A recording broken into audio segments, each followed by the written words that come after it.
call down the street. When somebody is given that alert, they have the ability to go directly to the scene and determine if a bystander CPR is necessary. And who should be downloading this app? Someone who's an experienced person in giving CPR? This app is designed to be good for anybody that's willing to lend a hand. You don't need to have a CPR course. The app does have the ability to coach you through compression-only CPR. And anybody, I believe, can do it. Certainly, though, if you have had a CPR course in the past, that would be very helpful. The app will determine where the location is. It will notify the people who are subscribers to the app that are within a certain distance of the reported location, and it will tell you where the closest AED is and give you all the information that you need to be able to go and lend a hand. So you mentioned AED. Can you first tell us what that stands for and then why that is important? What an AED is, an automatic external defibrillator. You probably have seen them a dozen times at the shopping malls, at the airport. They're all over the place. They're usually in a cabinet mounted to a wall somewhere nearby. What those do is actually deliver a shock.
I would like to bring the meeting of July 14th, 2021 of the San Carlos Planning Commission to order.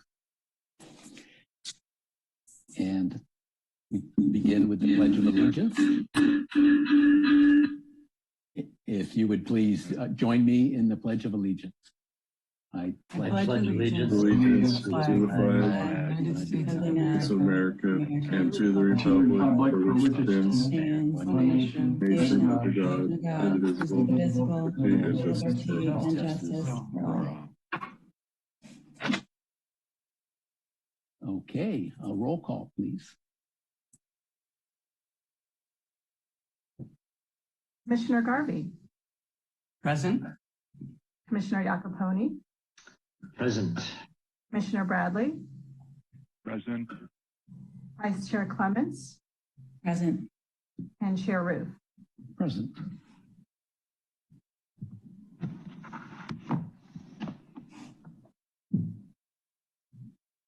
Okay, the next item is public comment.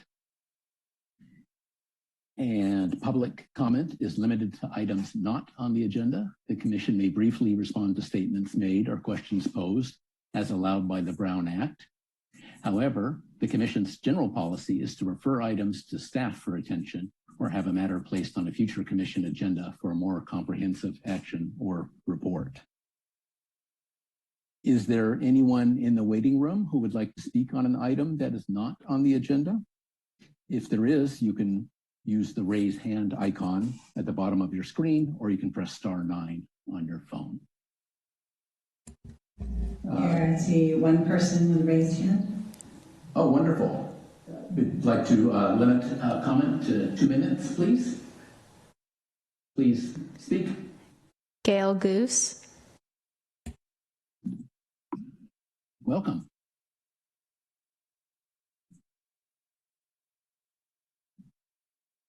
Do we have the caller?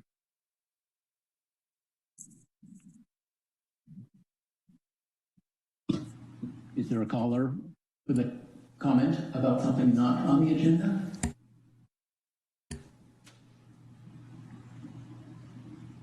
Gail, Yes, you are unmuted. Unmuted. Gail Goose, you are now unmuted.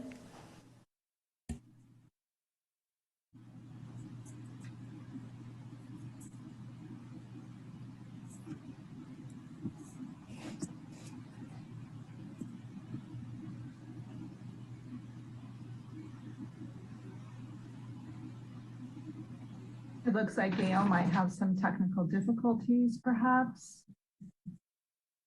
Well, perhaps we can move on then. If there's nobody else in the waiting room. Not at this time. Okay, let's move on in our agenda.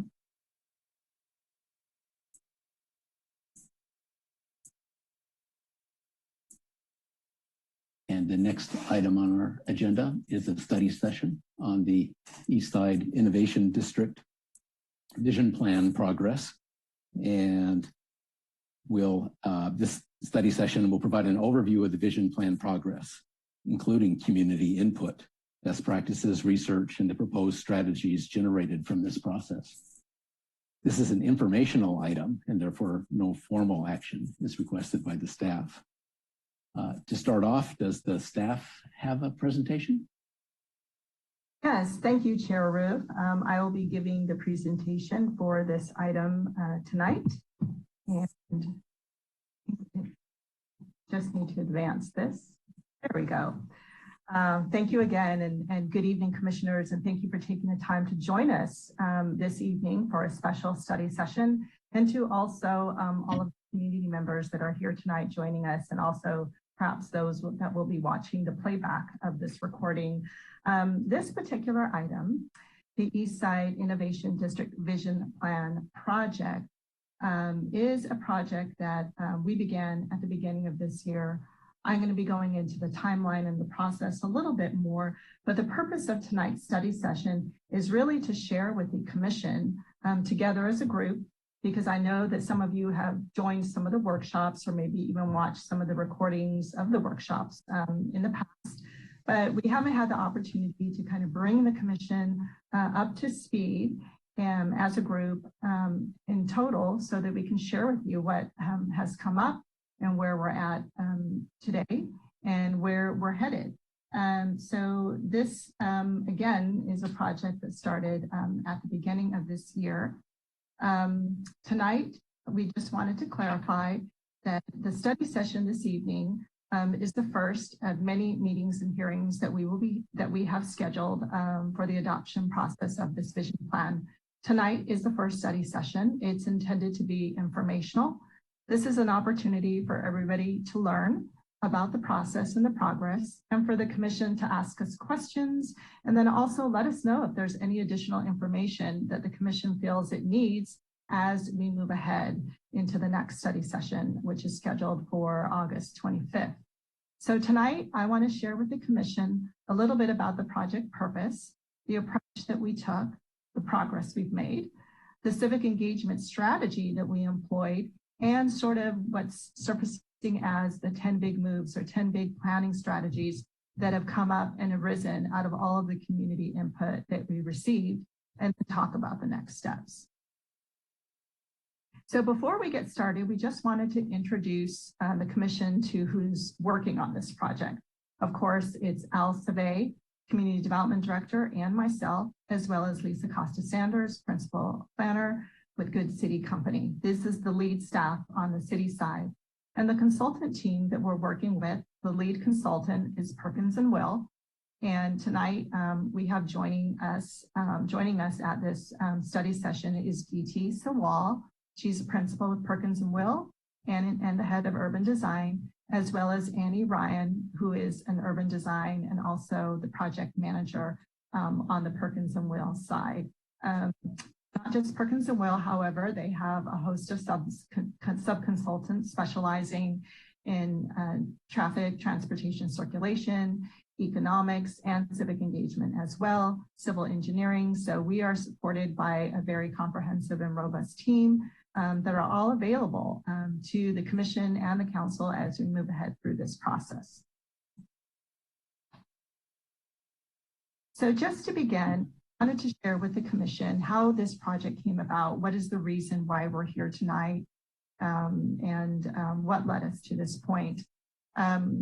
Essentially, how this project started really to develop a plan for the East Side really was a council initiative. This came out of the council's strategic planning objectives, which was to prepare a plan to address the changes in development patterns and the influx of jobs that we were beginning to see as a result of one catalytic project, and then also a series of subsequent projects that were submitted to the city in this particular area of San Carlos. So we began to see that, there's definitely significant change occurring in the area, and this is really coming about through new uses such as biotechnology and life sciences, and with that, additional office development. It was very clear to staff from the city council that they wanted us to work on a plan so that we can maximize the city's ability to address certain aspects of this area and really begin to shape these projects in a way that can add value to the city in areas such as infrastructure, transportation, circulation, community facilities. Also looking at community benefits, because a lot of these projects proposed were asking for approval of what is called a planned development plan, and that's going beyond the scope of zoning standards that are in place. So when a project is requesting to do that and come up with something outside of the regular scope of our zoning standards, they need approval by the city council. So in this particular case, through those planned development plans, there's an opportunity to look at community benefits and what those might look like, and look at the land use mix in the area. So that is sort of what gave rise to this particular plan.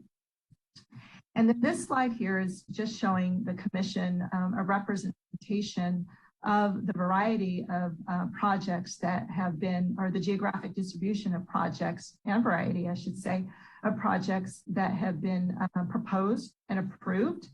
Of course, the big one that we know about is the 825 to 835 industrial project. Hopefully you can see my mouse on the screen. That is almost near completion. Some temporary certificates of occupancy have been issued. And then more recently, the 777 industrial was approved. Another one had been approved in several years past at 930 Britain. We have an application on file for 1030 Britain. And then the project at 1091 industrial was already approved. And I think they received their building permit issuance. So there's about 10 projects here in total. And then, of course, the biggest one that really, I think, pushed this vision plan into development, I would say, is the proposal by Alexandria. So this is, as you can see in the yellow dotted line, a very significant piece of the overall, this concentration of development that is occurring in this part of our city. And as you might remember, we have a scoping meeting coming up this Monday, July 19th, so that we can hear from the commission and the community about what they would like the consultants to look at as the environmental impact report is prepared for this project. So this is just sort of a kind of a big picture look at all of the reasons why a vision plan idea for this area was born. The overall square footage from the projects as they are currently proposed and have some of them have already been approved. The total gross footage of that is just under 3 million square feet. However, we are subtracting the square footage that was pre-existing, right? Because there were developments and buildings there prior to. So with that deduction, we're at just under 2 million square feet, with a net new square footage identified there below. So again, moving into the project study area and its purpose, this slide here shows the proposed study area, or the study area boundary.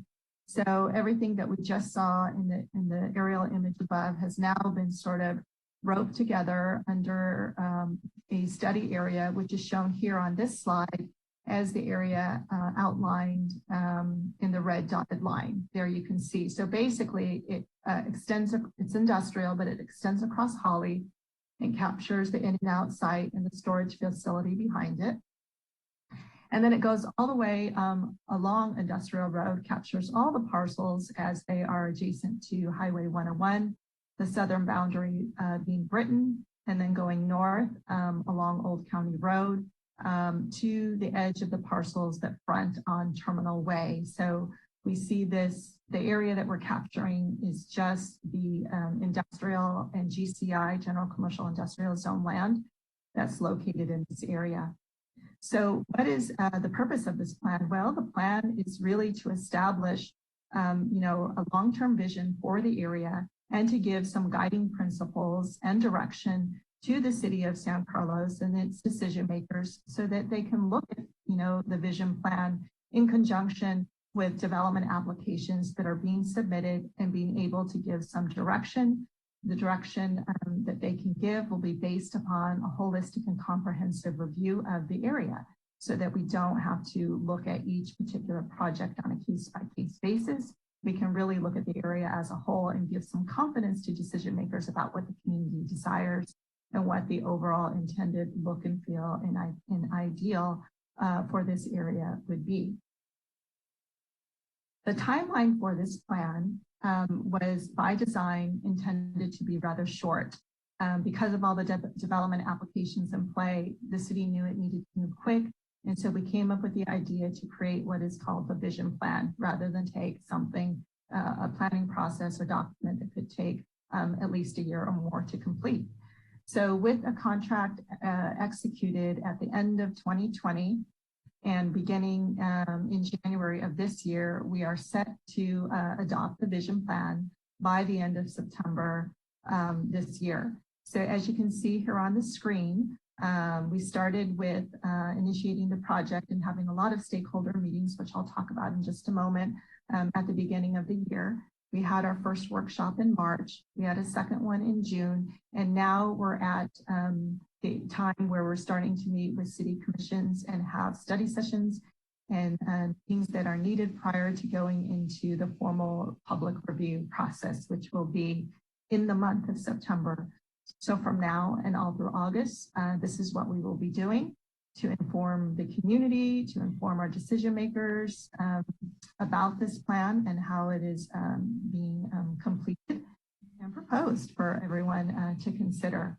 And hopefully we'll get to those, we are planning on getting to the hearings in September. So hopefully we'll be able to complete it by then. But if we need to go a little bit longer, if the commission or council needs a little bit more time with this, then we're prepared to do that.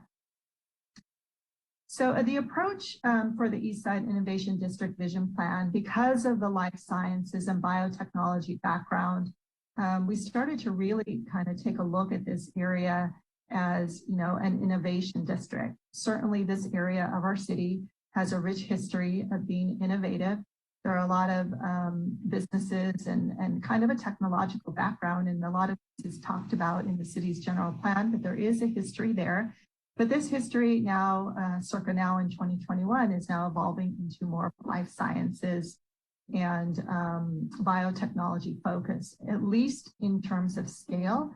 As you remember the previous slide before, a lot of that area is being used or being proposed for life sciences purposes, while we still have the original kind of main components of the industrial base that's currently alive and doing well as of today.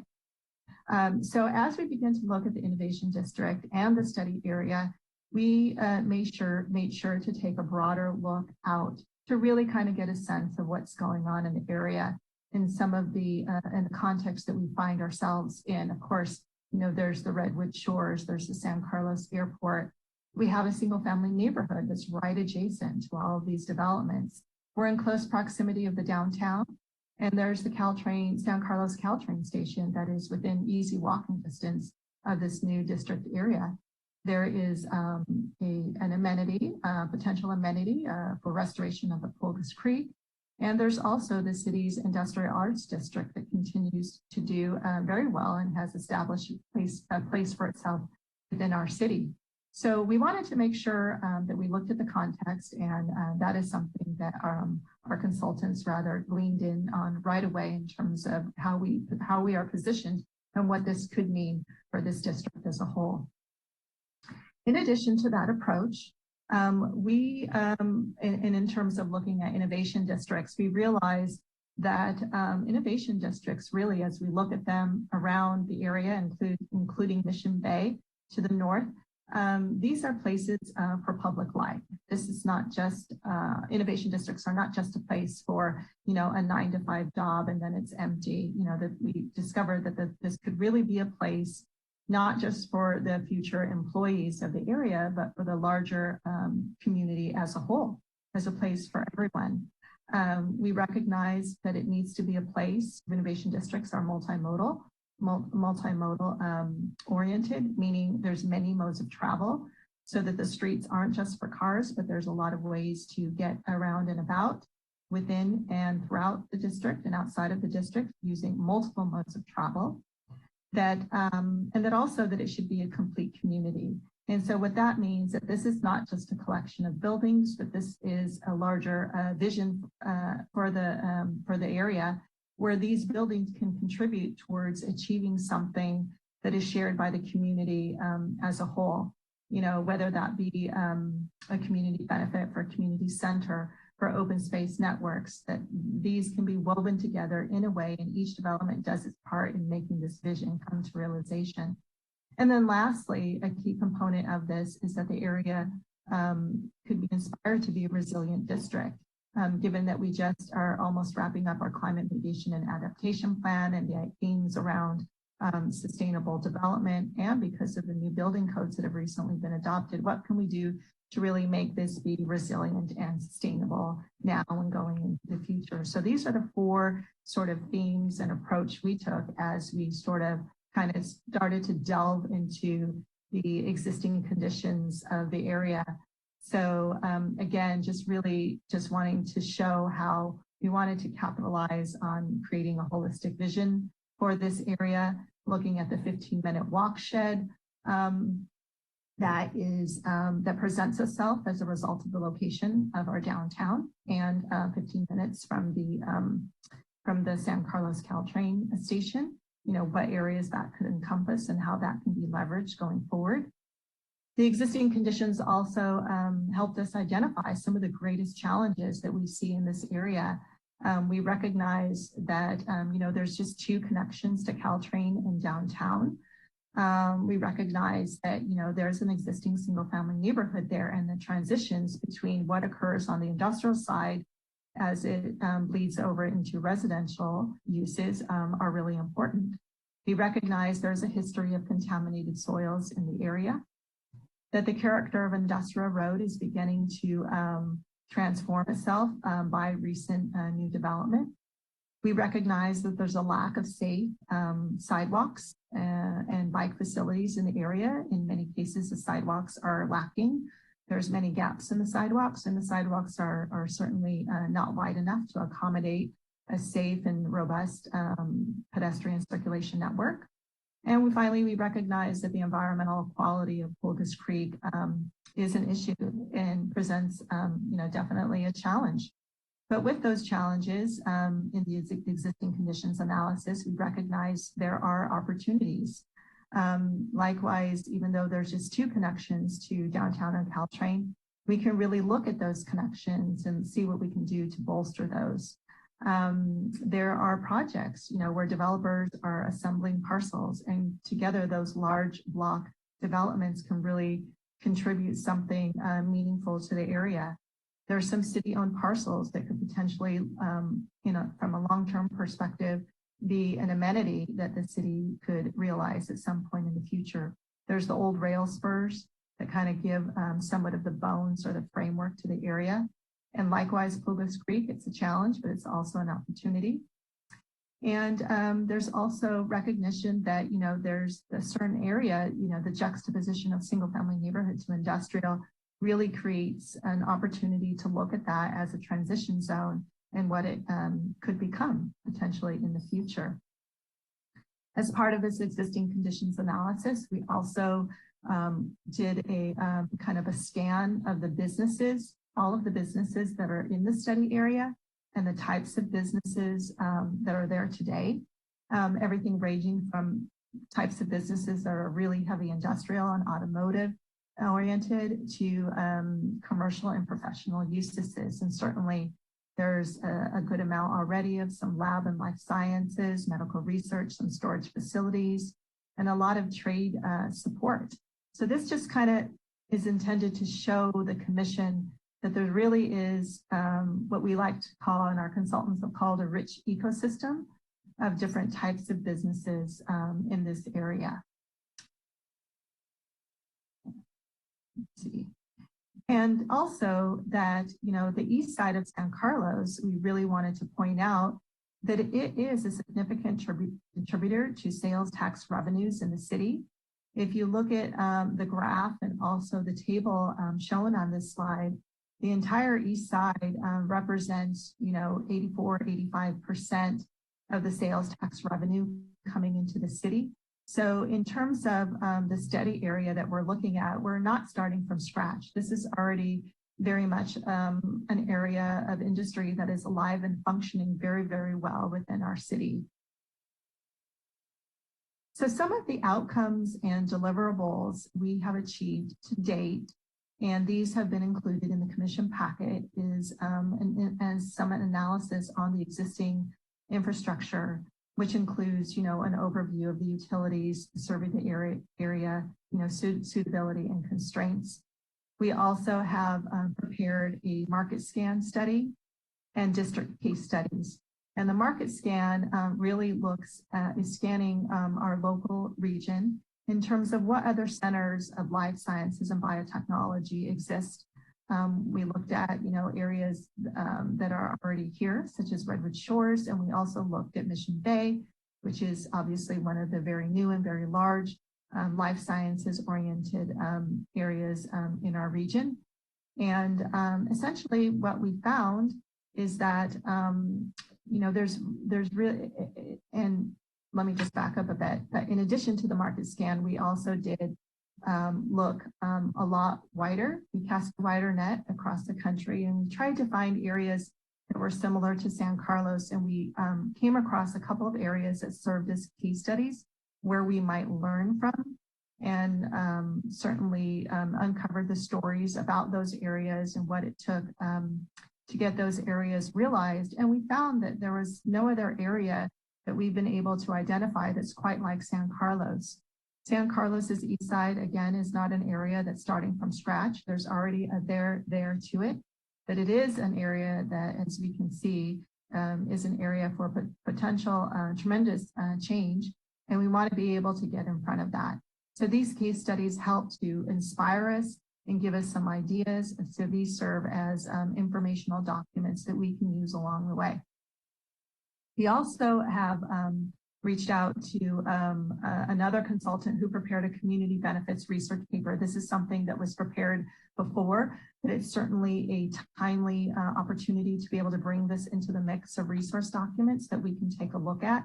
And basically, the community benefits research paper provides some lessons learned, and we can certainly look at that as guidance, as background information as we work on community benefits, a framework for community benefits as part of this vision plan. So as I mentioned before, we had a couple of workshops. So those have been completed, and all of the recordings are available on the project website, which is sancarlosinnovation.org. We do have a summary report for the first workshop, and the second summary report is coming soon for the June 9th workshop. And all of these are available on the link below. And once we get that second summary report completed, we'll be passing that on to the Planning Commission. So in terms of civic engagement, and certainly this is a big component of the work in preparing any vision plan or a part of any planning endeavor, is to really reach out to our constituents and stakeholders in the community at large and hear from them. So in order to inform and work with the community, this slide here represents it basically represents a comprehensive overview of what we have done. So as the project was kicked off, we issued a spotlight newsletter, which was released in February earlier this year, to announce the project, describe how long it was going to take and how to get involved, including announcement of the new project website for this project. Again, sancarlosinnovation.org. So these first two items were completed at the same time and really kind of launched in tandem. And then the next thing that we embarked on right at the outset was identifying, reaching out, and meeting with project area stakeholders. So these are stakeholders located within the study area. We wanted to reach out to all of the business owners in the study area, the property owners in the study area, and of course, the developers who have submitted projects or concept plans within the study area, and talk to them as well. We also felt that it was really important to engage and hear from the Greater East San Carlos Neighborhood Leadership Group, the GESC. Although they are not in the study area, they are right adjacent to it, and they would be affected by any significant changes or ideas or plans that would be proposed. And we certainly want to hear from them about that and get their ideas and their concerns about the area and what we should be mindful of as we go forward and look at the review of these projects. So we sent out a postcard to every address in the study area, asking them to participate in these stakeholder meetings.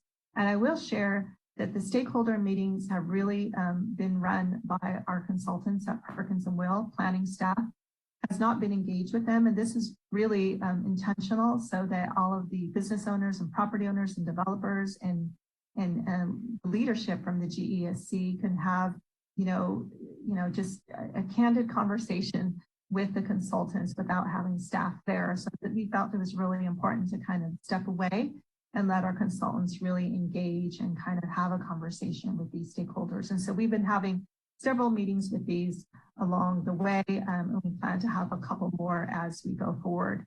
Also part of the engagement strategy was by design was getting involvement by the City Council's Economic Development Subcommittee.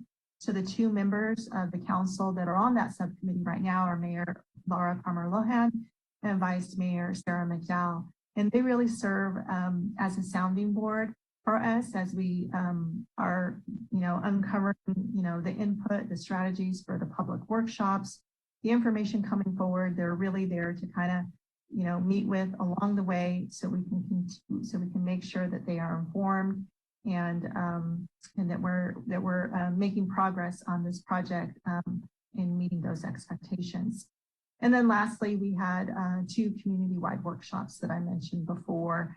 At the first workshop, we provided the community with an overview of the existing conditions and started to break the area down to pieces that, we could have a conversation with them about. And the three themes that we had conversations with the community about were circulation, open space, and a mix of uses. And then at the second workshop, we began to identify some of the key topics and the 10 kind of big proposed planning strategies, and really wanted to hear feedback from the community on that. So this is the progress that we've made and the community outreach that we have done for this project so far. And so without saying, there's been a lot of comment.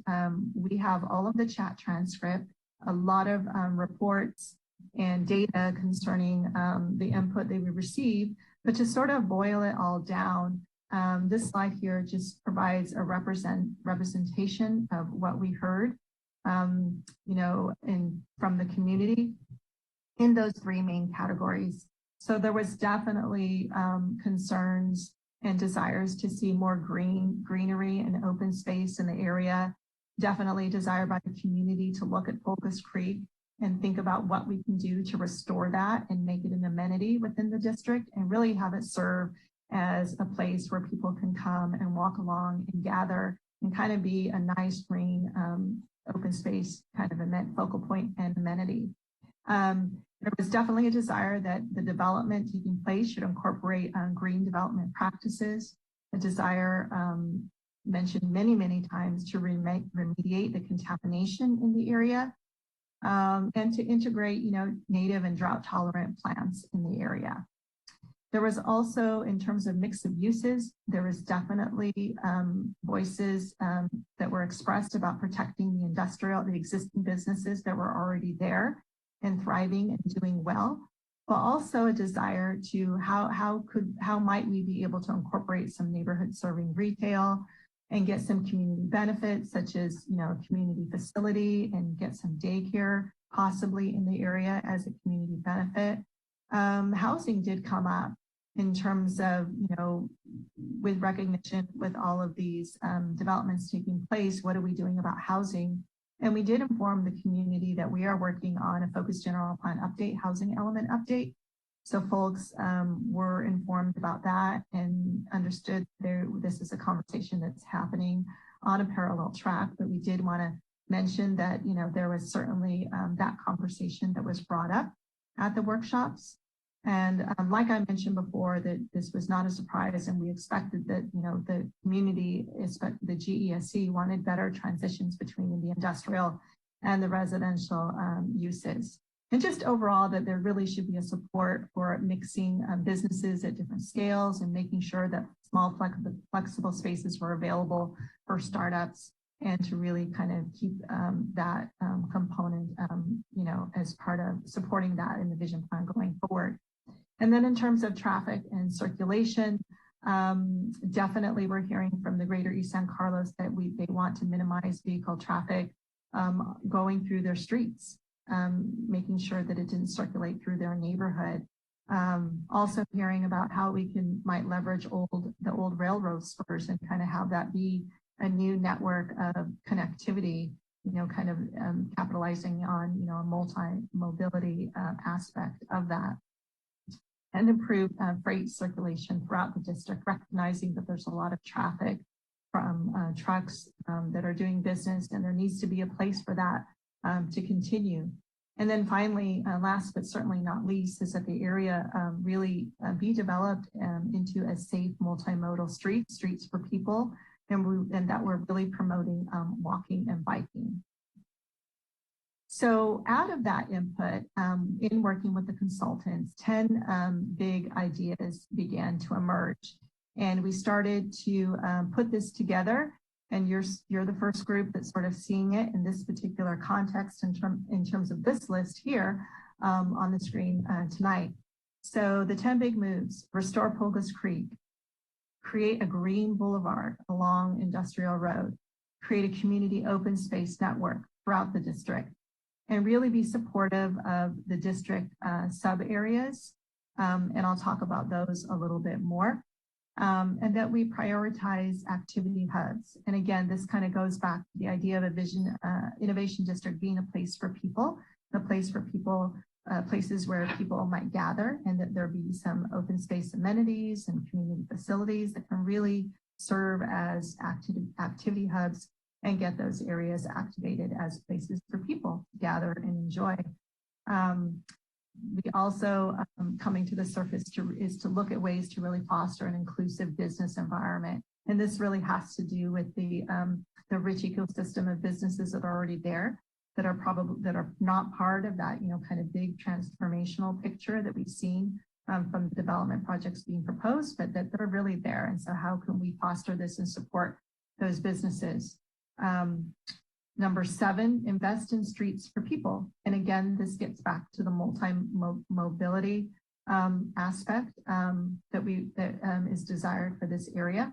And then how we do that. And it could be creating a transportation management agency to assist us with all of these efforts as we look at parking and circulation and traffic and the potential for shuttles over the long term of the lifetime of these projects coming online, and look at ways in which we can adopt a district parking strategy.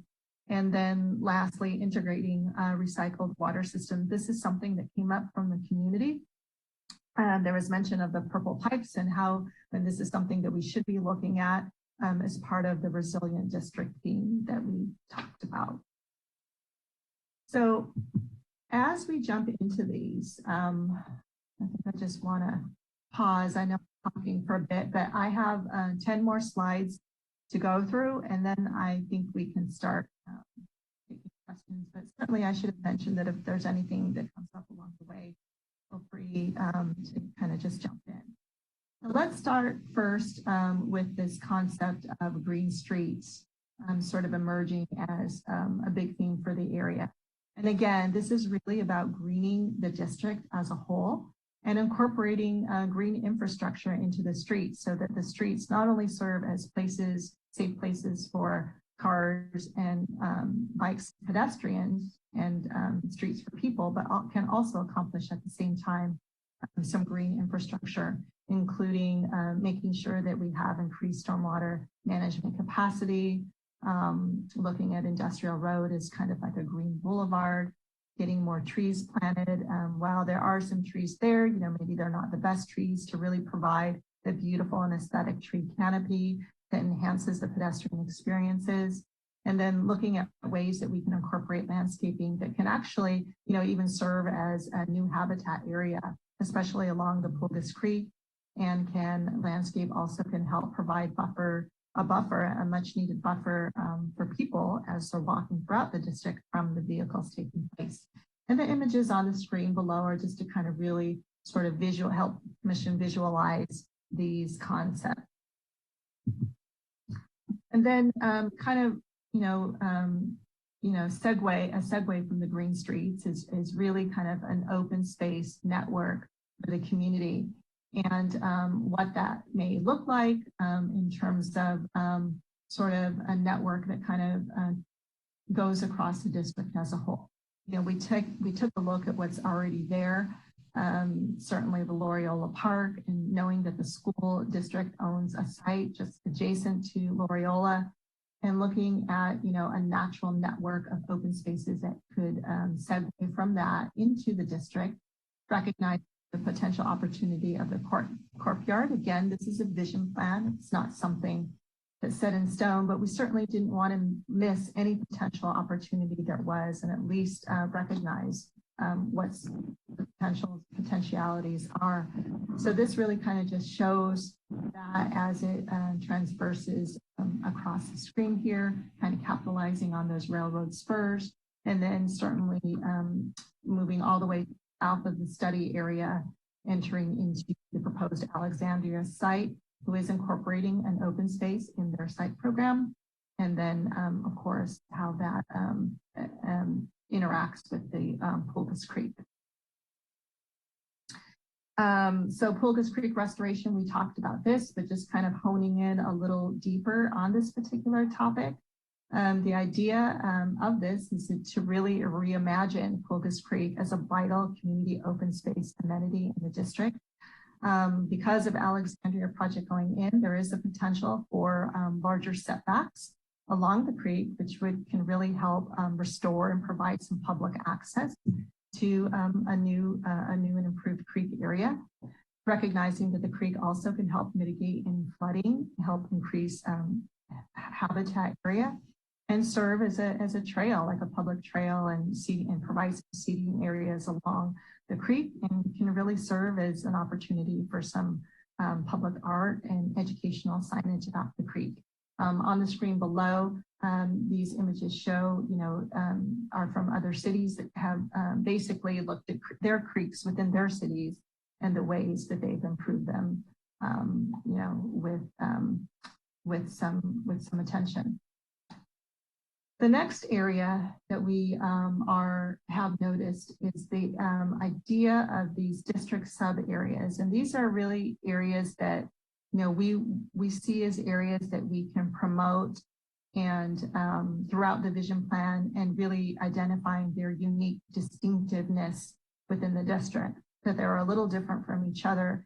And so this was really important to sort of highlight and identify. So the area shown kind of in like a sage green in area number 1, this is where a lot of the larger developments are taking place. Of course, the largest being Alexandria, but this is where a lot of the catalytic projects have been proposed. And in sub area number 2, this sort of felt a little bit separate than that area. It's kind of almost serving as a gateway to the, and is really anchored today as you enter the district by the hotel. There is another hotel proposed right at the intersection of Hawley and Industrial as well. So, and then there's a lot of smaller parcels, a little bit of unique businesses occurring in here already, but that kind of gave rise to its own unique distinctive character. And then kind of right in the middle of the district as a whole is kind of like what we see as the core. These are medium-sized parcels. There's a variety of different, industrial type of uses. There's no big projects proposed in this area today, but it really was different from the larger parcels that you see kind of occupying the area of the sub area number 1. And then last but not least is sub area number 4, which we really looked at as kind of like a transitional sort of zone or area. And also recognizing that the parcels in this area are the smallest that we find in the district overall. They're very small. It's a fine-grained system of businesses that are really specializing in the trade skills in this area that are closest to Caltrain, and of course we're adjacent to residential. So this is a kind of like an underlying foundation that we wanted to identify, that we identified and brought forward, and will recognize as the structure of the plan unfolds. The next area that we identified as a big move for our planning strategy is really about activation of the district through places for people. And we are referring to these as activity hubs. We see an activity hub already where the existing hotel is located. An activity hub that could leverage off of the connection off of the Arroyo Underpass, shown here in that's labeled number 4. And then, of course, we have the Industrial Road activity hub with the new development that has occurred, previously with this Meridian 25 that has now been acquired by Alexandria. and all of the improvements that are being made there, looking at the potential for an activity hub in the community open space that is proposed by Alexandria, and then certainly not leaving off the table a potential for another activity hub, whether it's a courtyard, the courtyard is relocated at some point in the future, or perhaps it's redeveloped and with more efficient use of the land that's there now, and looking at ways that some sort of activities or places for people can start to emerge. So, of course, this is a rough sketch, but this is sort of what surfaced up at the top. And so this is an idea to really include in our plan that it's a place for people, and we can really serve to act, and we can look at activating these places long beyond, just the traditional 9 to 5 work hours presently there. So moving on to streets, I talked about multimodal, so everything from car, pedestrian, bicycle, scooter, and all of the other types of modalities that we're starting to see, circa now in 2021 and going forward. The theme going forward with multi-mobility is really that it needs to be safe, it needs to be delightful, it needs to be aesthetic, and it needs to feel comfortable to really serve and meet its true purpose of making this a place that's comfortable to both walk and bike within and throughout the district. We really want to capitalize on the existing and recently adopted pedestrian and bicycle master plan, and looking at ways that we can enhance the pedestrian facilities on these public streets going forward, and really start to promote the connections within the district to the surrounding local destinations. So the streets that are identified here would really serve as kind of the foundation and kind of like the bones of the primary streets that would serve in this multimodal capacity.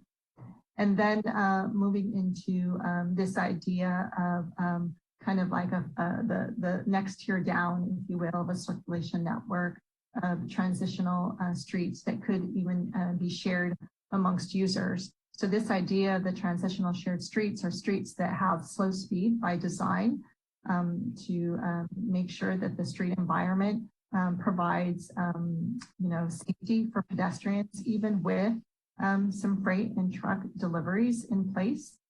That the edges of the street really be leveraged for improved on-street parking and vehicle loading and landscaping, and looking at the idea of what has been referred to as flexible curb zones and parking management. So as you can see here on some of the images below, there's on the lower left, there's this kind of visual of a curbless street, which can really provide space for pedestrians, and also provide space when needed for delivery trucks, and to keep the general activities of those business operations functioning in a way that they need to, and that it accommodates freight and loading, and that the frontages really be activated in this area. So they serve as sort of the second tier, and again, carrying forward that theme as a place for people rather than just cars. We're also looking at ways in which we can sort of break down the size of these large blocks, especially in the southern portion of the district that we see in these areas, into more what we refer to as walkable dimensions. So what's shown here in the blue dotted line is this idea for non-vehicular connectivity.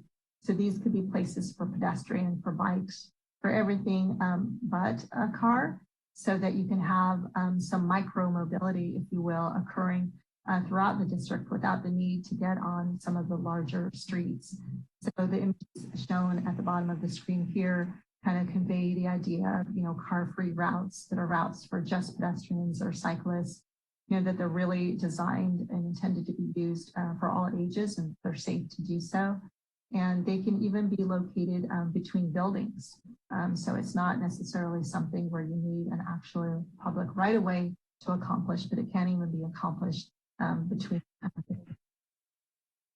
So in order to accommodate all of these types of transit and circulation enhancements, the idea of a transportation management agency was daylighted and discussed. And in addition to that, what are some of the other things that kind of come into play as we think about enhancements that we could make to the transportation network?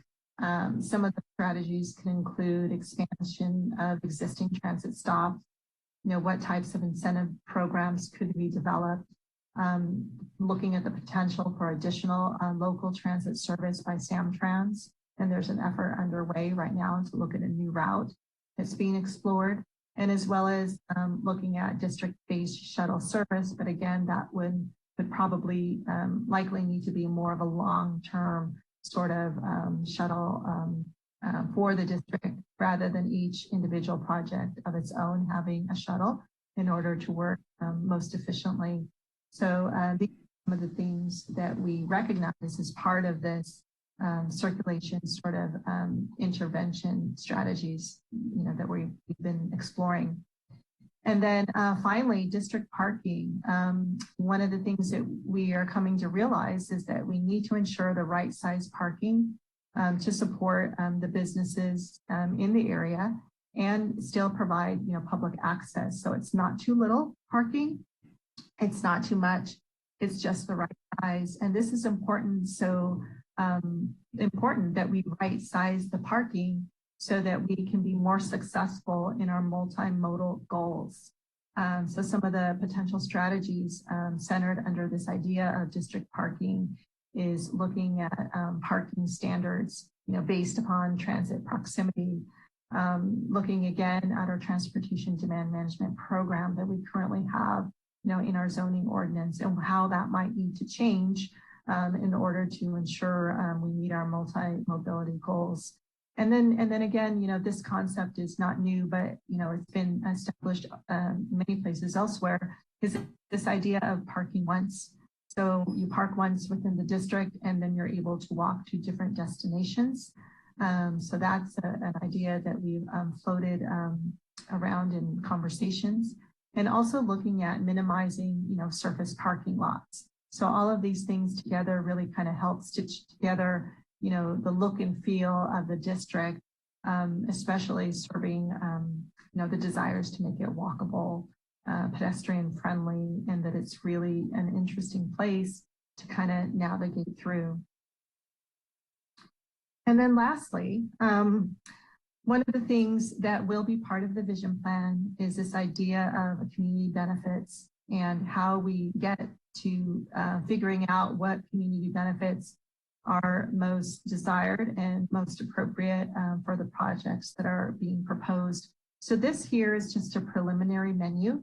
We are still working on refining this. This is something that will continue to be evolved, but we wanted to sort of daylight it here before you, let you know it's coming, that it's part of the vision plan, and to kind of give you a sense of how we started to look at. So these categories that we just talked about, open space, circulation, infrastructure, activity hubs or activation programming, community facilities, economic development, affordable housing, neighborhood serving retail, all of the input that we started to capture from the community were sort of, developed into these themes. And as we started to hear from the community about their input for things that they desired for the area, that we capture that, and it's shown here on the slide as everything that's sort of in this light blue or sky blue color. So everything that you see there came directly from community input. And then what's shown in the dark bold text are just some of the best practices that we could consider. Certainly we have our consultants on board, and so part of their job is to help us out and let us know what some of the best practices are. So we've included those on this table as well. And then some other examples that just sort of kind of made it onto this list, like in terms of activation programming, our arts and cultural uses, in terms of economic development, looking at ways to really support the small businesses through network opportunities, workforce development, local construction procurement.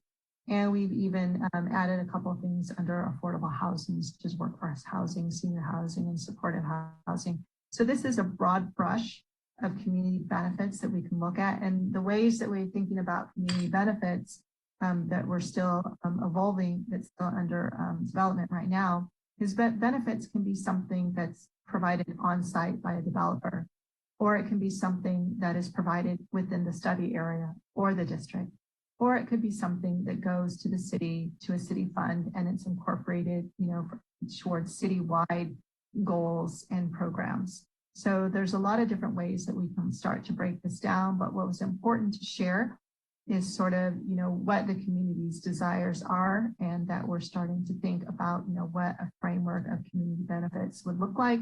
So as these projects go through the entitlement process, there's a comprehensive, wide range of ideals to consider, and then what's most appropriate based on a project by project basis. So the next steps, again tonight, is informational. It's an opportunity to learn. It's an opportunity for the commission to ask questions.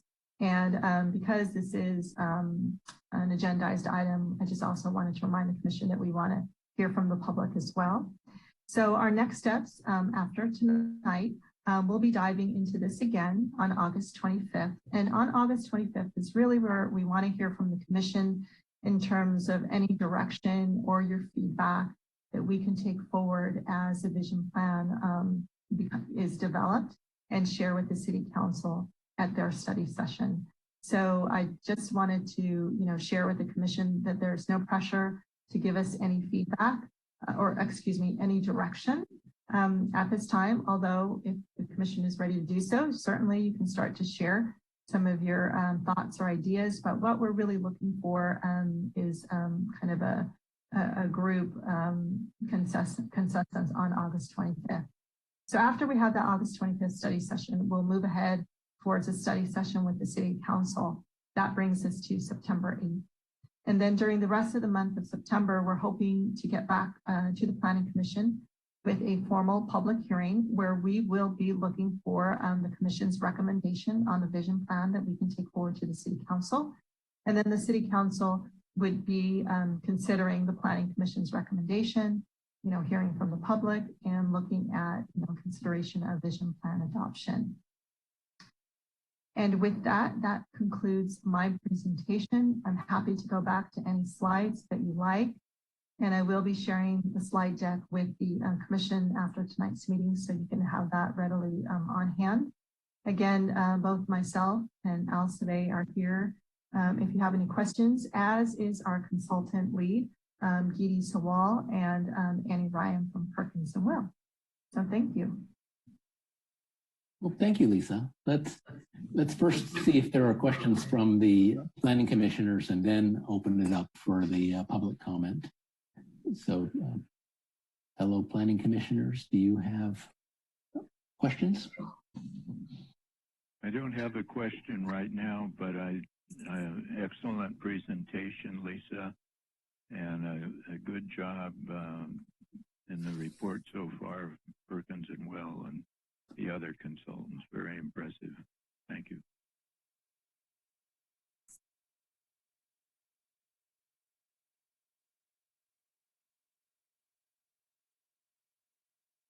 Well, I can toss out one question, which is the impact of this development on housing. To get a better feel for that, do we have a long-term estimate of the number of jobs that would be new jobs that would be created, and how that might we can understand the impact on the jobs versus housing ratio? I can start to answer that question, and I just wanted to, through the chair, let you know that I see Kristen and Ellen's hands up as well. But I will answer your question concerning that, and certainly this is something that we've been getting questions on, and we'll be prepared to talk about more as we go along. Where we're beginning right now, or sort of the first place that we look at in terms of anticipated job growth within the city of San Carlos on a long-term basis, is with our current general plan. So our general plan was adopted in the year 2009, and it goes through the year 2030. And here we are, 2021. So I can provide these numbers to the commission, but essentially the total number of jobs anticipated over the life of the general plan were an additional 9,165 jobs to the year 2030. We're in the process right now of getting some analysis done on the number of jobs anticipated by each project. You know, of course, the projects that we know that are coming today. And of course, by the time, you know, they get built and fully operated and fully occupied, we could very well be right at the 2030 mark or somewhere, but, you know, each project has its own timing and phasing, of course. But in terms of the number of jobs for each development, we're working on that. But I wanted to share with the commission that since the general plan, it was an additional 9,165 jobs. And if we look at the overall square footage for industrial, since the just industrial space, industrial growth, it was over 2 million square feet. And then with office, it was over 500,000, just over 500,000 square footage of office, and then commercial about 725,000 additional square feet. So there was a lot of growth anticipated to occur over the life of the general plan. So now we'll just be kind of stitching in where we're at in terms of, you know, how close we are in terms of, you know, meeting, you know, what we projected, to seeing if our projections and forecasts were actually on point. Good evening, Mr. Chairman, Al Sade, Community Development Director. And I was just going to ask, since you asked about jobs, housing balance, I wanted to ask Lisa if you had the number of projected housing units in the general plan as well. Yes, I do. The number of additional units was 1,436. New housing units, right? New, yeah, this would be net new. Net new in the 8-year cycle or for 2030? So the number that we had at our last housing element, the 5th-year RHNA cycle, which was 2015 to 2023, was 596 units. Just to kind of put a reference point within the, you know, provide some context around the additional 1,436 units. The last housing element was 596. And of course, going forward now, 2023 to 2031 is an additional 2,732. So, but I will say, and for all cities across the state, this number is much higher, which is why we're doing a focused general plan update. So we'll be factoring all of that in as part of the EIR and the general plan update that will focus on land use, housing, and the safety element. And Mr. Chairman and members of the commission, the reason that I wanted to have Lisa clarify numbers is the idea of a jobs housing balance. You know, you can approach it from a lot of different angles. And right now, if we look at our numbers in terms of the jobs that we have today and the number of housing units we have today, we would say that we have a balanced jobs housing number. And there are, you know, some numerics that we can look at in terms of, you know, what's a good average numeric in terms of jobs and housing in a community to say that you have a balance between those two things. And, you know, there are numbers that are associated with that.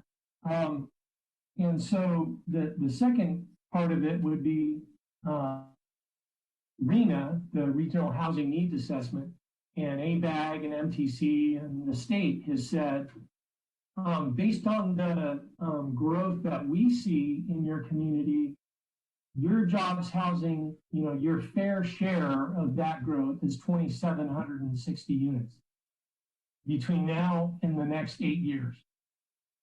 And some of that, of course, has to be affordable housing, certain percentages of it. So, you know, that's sort of a couple of different approaches to look at it. And then there may be another approach. It may be, well, as a community, we want to do better than what the state is telling us to do. And so there needs to be a closer number to the number of jobs, than the RENA number. So there's all kinds of different approaches to that question to outline a few of those ideas. Thank you. Thank you. That was very helpful. Kristen, Commissioner Clements, do you have a question? Thank you. And thank you, Al and Lisa, for that additional information. I was going to start off with a question about that. I was wondering, and Al's point about different ways to measure the jobs housing balance. The one I frequently seen is a jobs to employed residents ratio. So I don't know if you know San Carlos's current jobs to employed residents ratio. Yes, we have the number, but I'm not going to say it off the top of my head because I don't know the exact number, but I was looking at it recently and making the determination or understanding that we're right there in terms of like what you would consider almost a perfect balance. Mm-hmm. Mm-hmm. Thank you. Yeah, and I know a lot of communities are slightly under one and many are, just slightly over one. There are one or two that are crazy, like 3.0. But I'm glad to hear that we're on the balance. So look forward to the updates. I had just a couple of informational questions. I guess 3 fairly quick ones. When you say strategy 6 is fostering an inclusive business environment, when you say inclusive, do you mean including businesses that are not physically in that area but are located elsewhere? And what does that look like? Or do you mean something else about being inclusive from the business perspective? I would like to have our consultant, either Dee or Annie, respond to this one. Absolutely, Lisa. I'll jump in. Good evening, Commission members. When we say inclusive here in the business environment, we really mean that let's not forget the fact that there are thriving businesses right now. How do we continue to enable their success while we kind of welcome the new businesses? So what's the synergy and what's the fine line we need to walk so that we don't gentrify and push the businesses that are currently there to operate? Thank you for that. And I know that rapidly rising commercial rents has been a great concern to existing businesses and members of the EDAC when I was on the EDAC. So thanks for that. I think that's something we need to focus on as we do continue to develop, that we don't just drive out all kind of, businesses that can offer moderately priced goods and services. We already drove out the pizza by the slice place that all of the teens used to go to, right? Because the profit margins weren't high enough. So anyway, I appreciate your perspective on that. 2 other questions. When we're talking about district parking, and I'm glad to see this proposal here, and my understanding is that it's very progressive. And I want to say I'm very impressed by all of the work and all of the best practices information that's being brought to this exercise and to these thoughts. Again, I'm very impressed by San Carlos as a small community and the caliber of work and people, staff here, but obviously consulting assistants too, and the seriousness with which we're taking planning for this, big development that we're facing. I'm very impressed, and I'm very happy to be even slightly associated with that. So thank you for the good work. So district parking, my understanding, best practice, definitely to plan kind of holistically, and then to have developments, access the district parking. Are there private garages that we would be looking at, or does the city own garage space that is also part of that discussion, or what would that what does that consist of? Do we know yet? I can jump in, Lisa. Yeah. I think we're yet to kind of really settle on exactly how we want to define parking district. We clearly want to right size this place. There needs to be, and we need to address some of the zoning regulations where we are not forcing developers to provide parking when they don't see the market need for it. But at the same time, we don't want to underpark it and create a chaos. So we want to be thoughtful about it and how we can look at sharing the resources and making sure that there is an underutilization of parking, and if there's an opportunity in the daytime and the nighttime use versus weekend and weekday use, what might be that right kind of formula or kind of configuration of parking. We want to be thoughtful about it. Madam Commissioner, we haven't arrived at an exact solution for this. Every different district has a different approach to it, but being creative about it and working with the developers and stakeholders to really figure out what might be the right approach. We want to make sure that it's right sized for San Carlos. I think that's really, really smart because I know how hard it is to come up with financing for garages and how expensive they can be. So I think that's just being really progressive and smart about all of this. So thanks for that.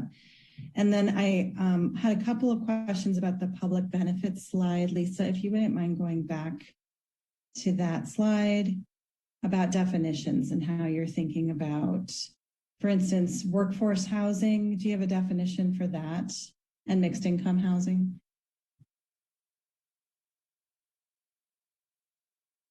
On the lower right. Thanks.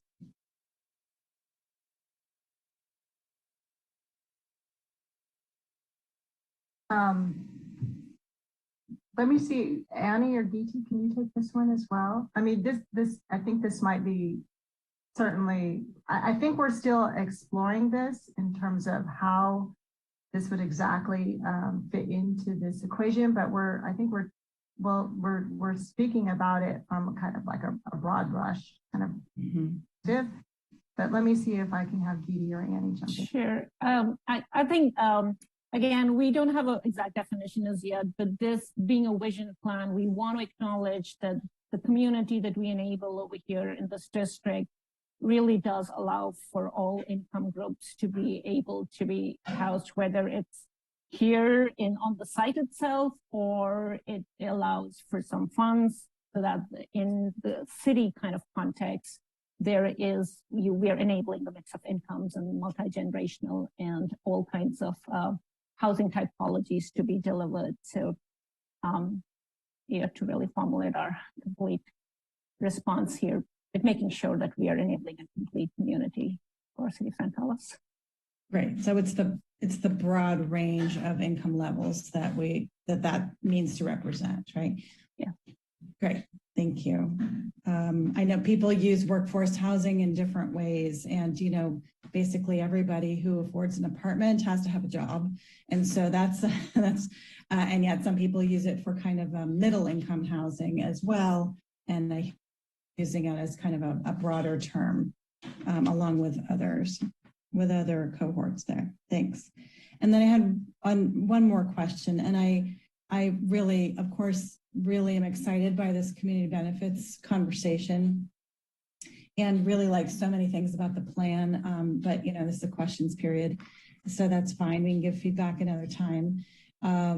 But I wanted to just ask a little bit more about broadband infrastructure and whether that means to be public access, whether that is, for the district or whether that is outside the district as well. And then broadband, breaks down into the infrastructure and then the services too. So what was the thought here? This definitely is a longer, more exhaustive wish list over here. So making sure that city as it moves forward has at least a cheat sheet of possibilities in this district that can really serve the businesses and the community is how we kind of thinking about it.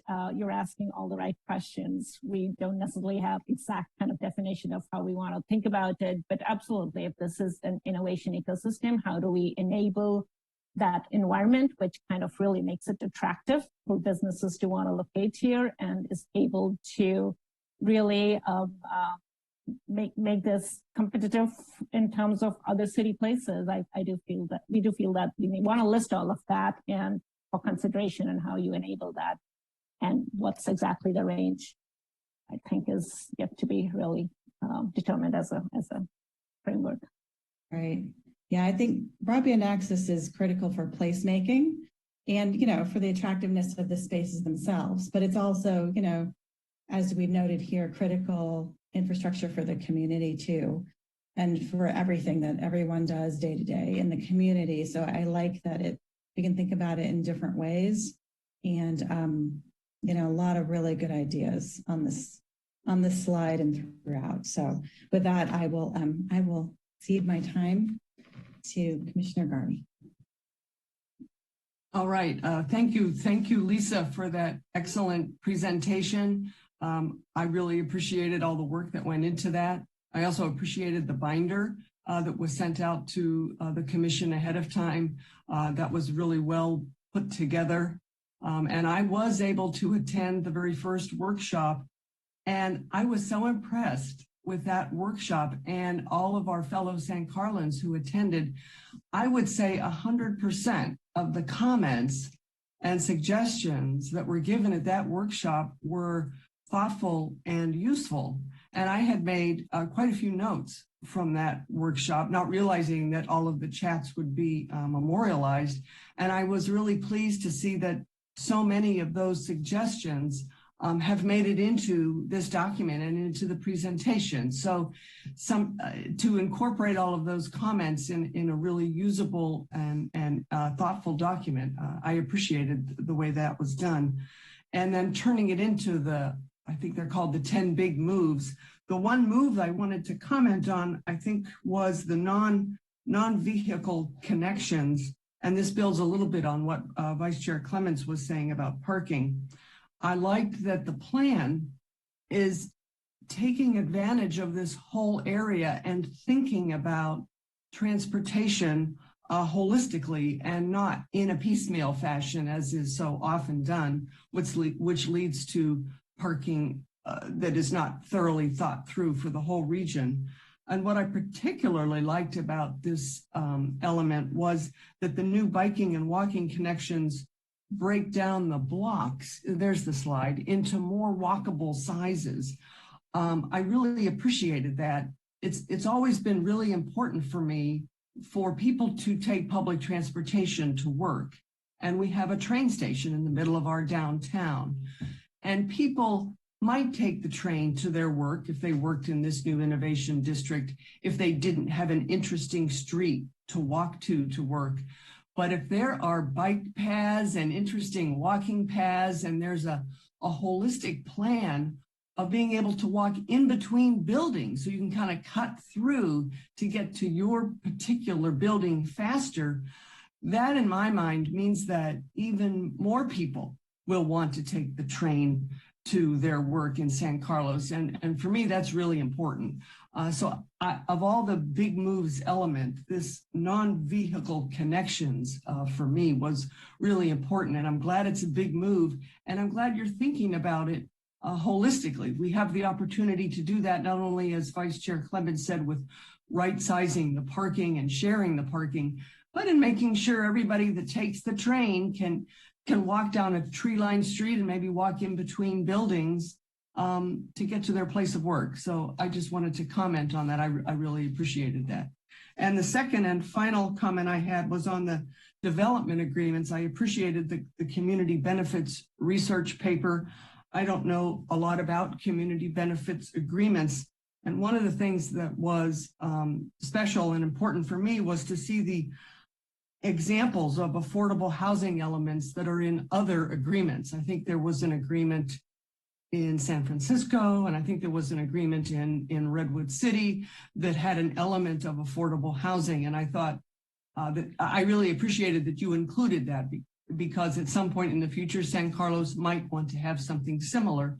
And it's helpful for me as a member of this commission to just see what some of our neighboring cities have done. So thank you for that. Yeah, good job all around. Thank you. Commissioner Iacopone, you have a question? Yes, thank you, and good evening to everyone. And I would echo the presentation was excellent. Thank you, Lisa. And I know you had Lisa Costa Sanders and Al's great input as well. And I think what I echo Commissioner Garvey's point. I also was able to join the workshops, and I really appreciated the listening that the team at Perkin and Will and City did to our citizens, and bringing their wish list, their priorities into the plan as it's, or the ideas that have been brought forward this far. Really great. So thank you very much for doing that. I had maybe these are more process questions that my colleagues haven't touched on. But I think the first one would be in this area of this idea of a development area. And I think the white paper talked about two different approaches that cities have used and the pros and cons of each. And I think they were titled formulaic and negotiation based. In our process going forward, who chooses those? Is that the purview of City Council?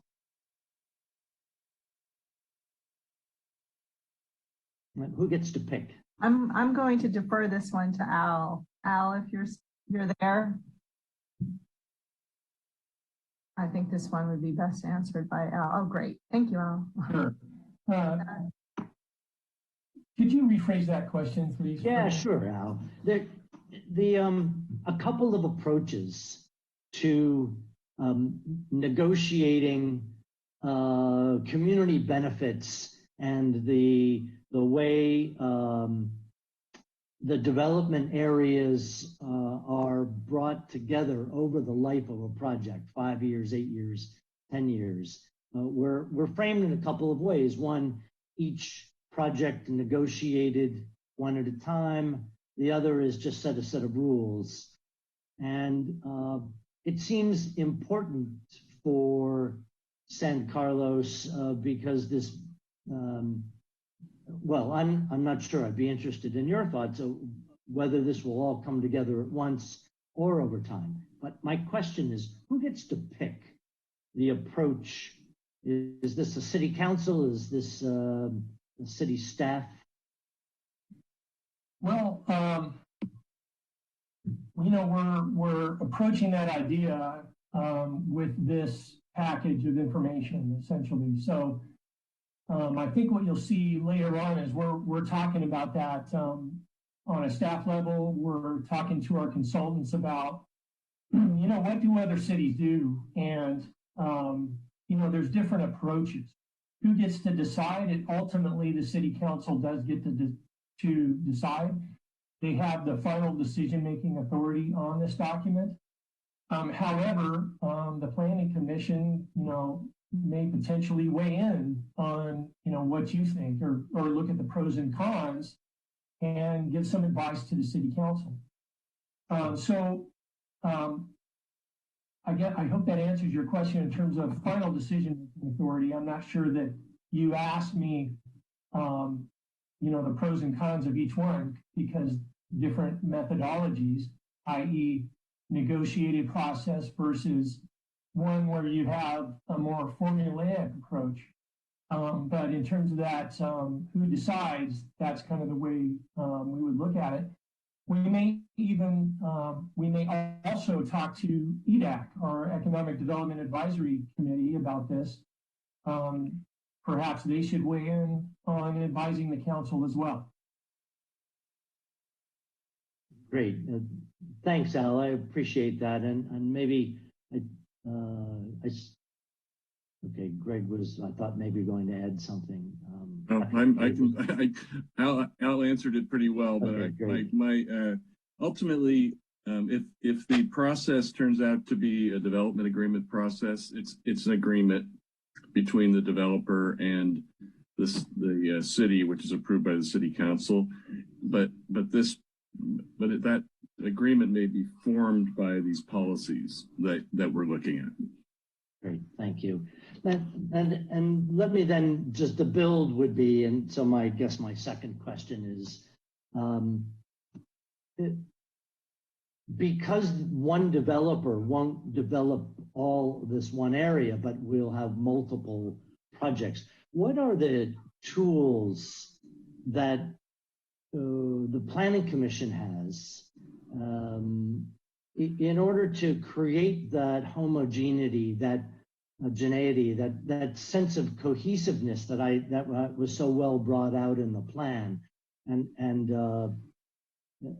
so again, what do we have at our disposal to shepherd this over a period of multiple years and multiple developments?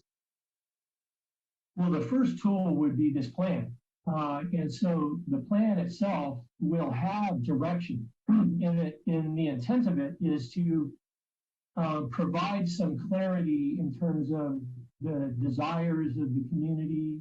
What is the vision? Holistically, we keep saying that word, the ecosystem is another good word, I think. You know, what do we want to see? What direction do we want to see this go in? And then below that, you have multimodal, modality, you have the environment, you have urban design, architecture, placemaking, as Lisa noted in the presentation. And so within each of those categories, we will have something in this plan. We hope to, at the end, is to have, very clear policy direction in each of these areas. And what we'd like to further do, which would make it even better and easier, is to somehow prioritize the community benefit components of this document in some way. And so if you have that, there's clarity both for the development community and the marketplace, but also clarity for the Planning Commission and clarity for the City Council and city staff. And going back to your initial question, you basically use this tool for discussions with developers, right?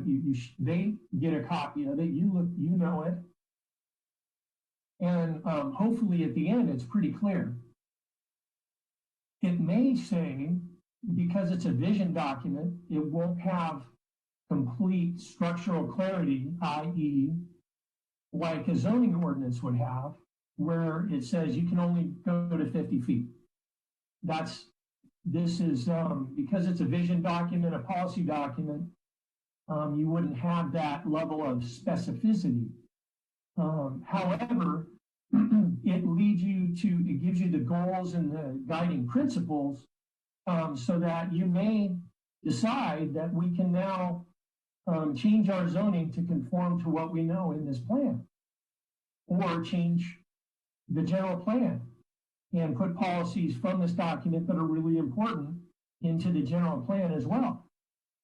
So at the end of this process, I think we'll know a lot more about other tools that can be added to this tool, and ones that have more specificity or more legal weighting than this vision document. So I think you're going to have this tool, which is the most important one at this point, but other tools at your disposal once we get to the end. We'll be able to kind of see where we can go next. Hopefully that helps. Yeah, that's very helpful. And it lets me see how the work we're doing here, or the work you're doing here, allows us to then fit that into both our considerations going forward, but also the guidance that City Council will use as they consider the development process, for the coming 5 or more years. So, very good. Thank you. Commissioner Iacopone, I can just add one more aspect to this that we don't want to get lost in this kind of development of this vision plan. The vision plan's more directed to, although not completely, but it's directed to the community benefits in a lot of ways. Community benefits are what we're going to negotiate in the development agreement. They're not necessarily impacts from the projects per se, but they're community benefits that we're trying to, in this vision plan, put out there so the development community knows about them. In the planning process, you still have the ability to assess impacts from a particular project, which could become conditions of approval of the project. So those are not necessarily community benefits. Sometimes there's overlap of those things, and that gets sorted out in the development agreement. But just to let so the commission can understand that there's kind of two things that go into these process and the development agreement. One of the purposes of having the vision plan here is so that the staff and development community can know, hey, these are the types of community benefits that we're looking at when developers come into town seeking a development agreement. Because remember, sometimes a developer could come in and just say, well, here's what your zoning is, and I'm going to just build what the zoning says. And there's no development agreement in that circumstance. We don't anticipate seeing that for some of these larger projects, though. Thank you, Greg. That was very helpful. That's all my questions. Thank you very much. Okay. Do we have any additional questions from the planning commissioners before we switch to the community input? Yes. Kristen, Commissioner Clements, I see you have a hand up. I just want to confirm what Greg just said. So my understanding of a development agreement and when it's warranted is when the developer is asking for something that goes over and above what we would normally grant as a city, and that the city would also be warranted in asking for something over and above what the city would normally get in the ways of fees or benefits. And so it's not true that everybody that would be covered in this vision plan area would enter into a development agreement. It would be a developer's decision as to whether they would conform to the normal specifications of the normal zoning and general plan designations that are laid out, or whether they would enter into negotiations, and then you or the city, and then the city council would determine that a DA was warranted. Is that right? That's basically correct. I mean, it could tee up in a different way, but we're trying to anticipate the developers who are seeking to develop something outside of the precise zoning standards in that area. And I mean, in other like the Meridian 25 project had a development agreement, and it was they made the development conditions in that were some payments of cash and some improvements to the streetscape in the area of the building, and I think there were a few other items that were negotiated as well. Right. Thank you. Okay, are we ready to open up for community input?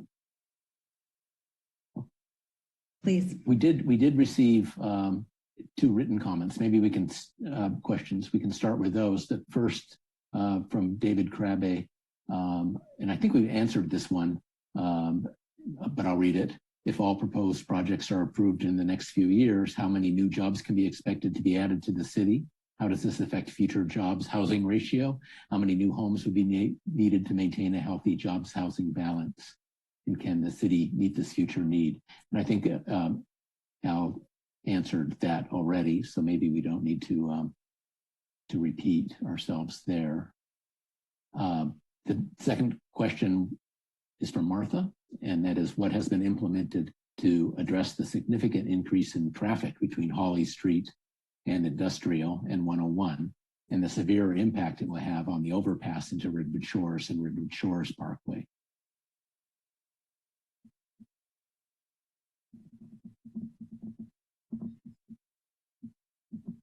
Lisa, do you want to So suggest? through the chair, you want us to answer the questions, or did you want to just kind of go through them?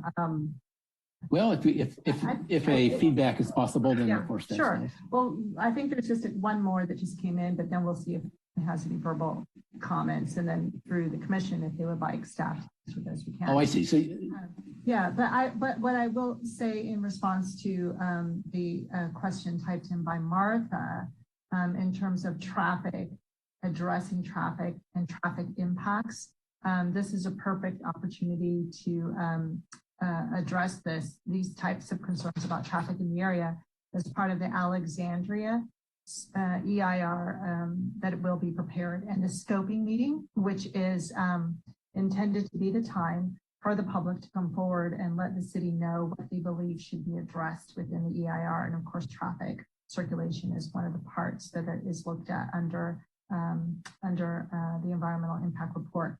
So if that is that's something that we can definitely look at in that particular context. great, thank you. And I'm new to the moderating role here. I guess our usual practice is to collect all the feedback and without answering specific questions in between. So let's just first get this additional written, and then we'll open up the phone lines. From Michael Trevor, what height limit is assumed for this vision plan and the quoted square footages? And so, like I said, we'll collect all the feedbacks, and then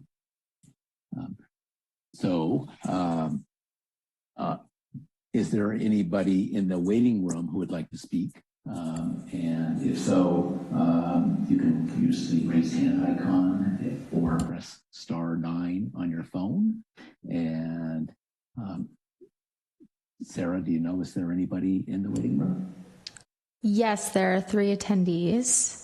Up first is Sonia Elks. Sonia, hi. Go ahead. You have 2 minutes, please. Thank you. I really appreciate how Lisa Force and your team present every time, and the outreach to the public, all the meetings. I wanted to echo the commissioners' perspectives. They've been fantastic. I'm really grateful for what the city's doing. Specifically, I just wanted to make 2 comments to the Planning Commission. I know there's a chance for public to speak up at the EIR presentation next week, I believe. But 2 thoughts I just wanted to say about, I'm very interested in the circulation issue. I feel like California has less of a housing crisis as a circulation transportation problem. Our housing crisis wouldn't be nearly what it is if we could circulate our people better. And I appreciate all the multimodal efforts going into this project, and just wanted to also reiterate that to bring people in so not just having an excellent structure inside the district where things are happening, but also to there, like from 280 to 101, right? Where the public transit, as I think one of your commissioners mentioned, is an enormous priority. So public transit lanes, it will be really, really crucial, because nobody's going to take transit if it takes 3 times longer, which it currently sometimes 4 times longer does. So transit only lanes leading into this district, I think, are also important. And then I also wanted to just let you know that a recent traffic analysis was commissioned by the city managers for the Peninsula cities of Redwood City through Mountain View. So Menlo Park, Palo Alto, Mountain View, on the 12-mile stretch between Redwood City, and Mountain View on El Camino. And there's high urgency to do the Grand Boulevard initiative, the El Camino Real stretch, for a public transit-only lanes, bicycle infrastructure, or multimodal, scooter, et cetera, shares. So I wanted to just make sure that's on your radar. Maybe reach out to the city of that. If you look, I'll send you the link. But the El Camino corridor is on schedule to be, to be urgently looked at. And San Carlos is 1 city down from Redwood City. We don't want to be left out of that, but hugely potential possibility. So just to keep that on the scope of the city's, for this peninsula, El Camino transit multimodal friendly district to be accessible through El Camino. This is also on the table. I'll send you those links though. Thank you. All right, thank you. Sarah, The next person, please. David Crabb. Yes, good evening. I want to follow up a little bit more on the jobs housing issues. Maybe bring some things to your thinking that you haven't thought about before.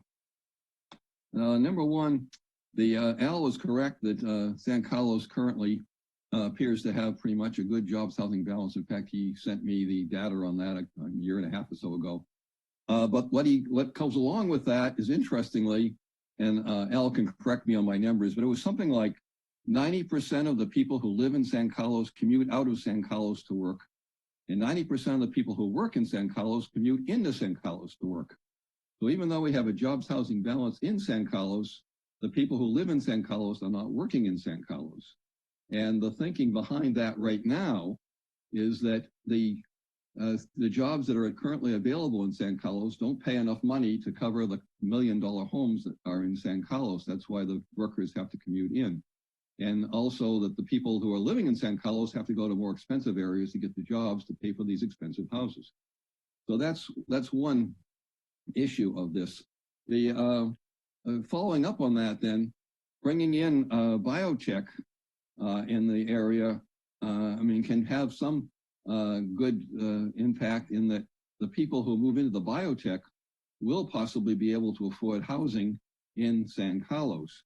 But when they come in and they are going after the housing that exists now in San Carlos, they're going to put tremendous pressure on the cost of housing in San Carlos, push it up even more, which means that the people who we'd like to have here that are low income, work in the city, will definitely be moved out of the city, displaced from the city to something else, and become even more gentrified than we are now. So this issue of jobs housing is a big issue in terms of the social dynamic of San Carlos. Do we want to be a gentrified enclave on the peninsula, or do we want to have some mixed use of housing? And the amount of affordable housing that we can build at this point under current conditions is not going to come close to meeting the need for the low-income housing people. So that is one concern I have. The other concern, I don't know how much time I have here. But That's about your 2 minutes. Okay, I'll stop here. Thank you for that comment.